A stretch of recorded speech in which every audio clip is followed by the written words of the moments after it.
Welcome to the mystery of the service trees of Croy Hill. If you know anything about these trees and why they are here, please leave a comment. As you come up Croy Hill from the east, planted prominently on the ridge is a stand of 6 service trees. This picture shows them from the northeast. They are the distinctive lollipop-shaped trees in the centre. To be accurate, they are bastard service trees, a naturally occurring hybrid between the rowan tree and the white beam. They are close together and all look to be the same age, which makes me think that they were deliberately planted.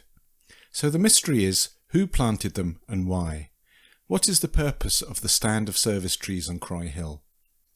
There are many rowan trees on Croy Hill, but very few white beams, so it would seem unlikely that they are germinated naturally, so close together and all at the same time.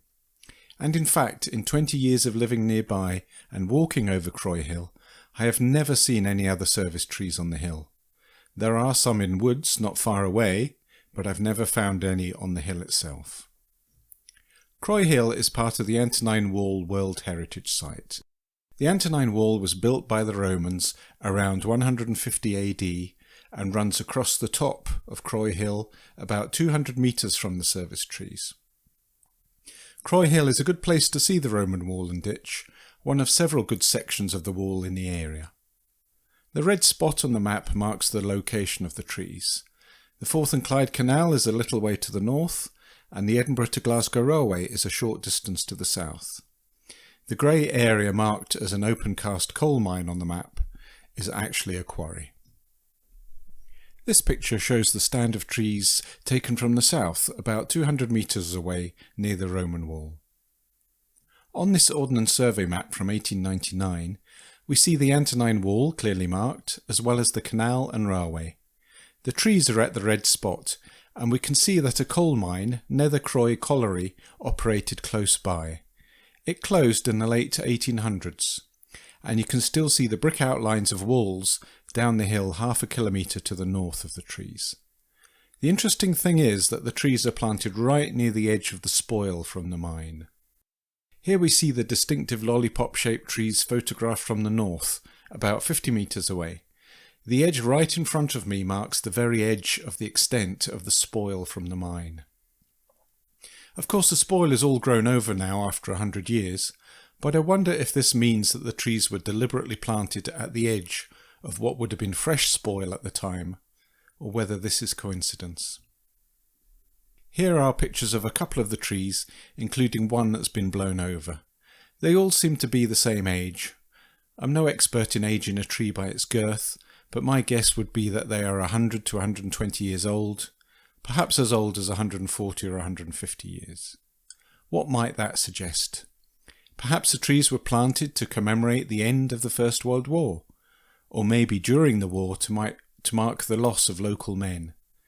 It's possible they were planted to mark the end of the Second Boer War in 1902, or perhaps the closure of Nether Croy Colliery some years earlier. I don't know the reason, but they do seem to have been planted deliberately, and if you know why, please leave a comment. Just as the shape of the bastard service tree is very distinctive, so are its leaves, shown here. The trees are easy to spot, and not uncommon, which makes them more distinctive here on Croy Hill, when I've never seen any others nearby. Here are the trees photographed from the south, from the Antonine Wall. I mentioned white beam earlier as one of the parents of the bastard service tree. There are very few white beam on Croy Hill. I know of 3 or 4. The one shown here is about 100 metres north of the service trees and crowded in by other trees. It is multi-stemmed, so it's difficult to tell its age. And here is another much larger white beam about 200 metres south of the service trees, and growing in the bank of the Antonine Wall. This photograph is taken from the ditch of the Roman wall, with my Cocker Spaniel Cindy frolicking about in the long grass there. And this is a longer shot up the ditch of the Antonine Wall taken from the east, with that same white beam on the skyline. The leaves of white beam are also distinctive and have a lovely whitish underside, which gives the tree its name, and which is particularly noticeable in spring when the whole tree glows a silvery white. And to finish, here are the service trees of Croy Hill, photographed from the southeast. They are very distinctive, and if you ever go up Croy Hill, you cannot miss them if you look. But why are they there? If you know the reason behind this stand of service trees, please let me know in the comments. Let's solve the mystery of the service trees of Croy Hill. Thank you for watching.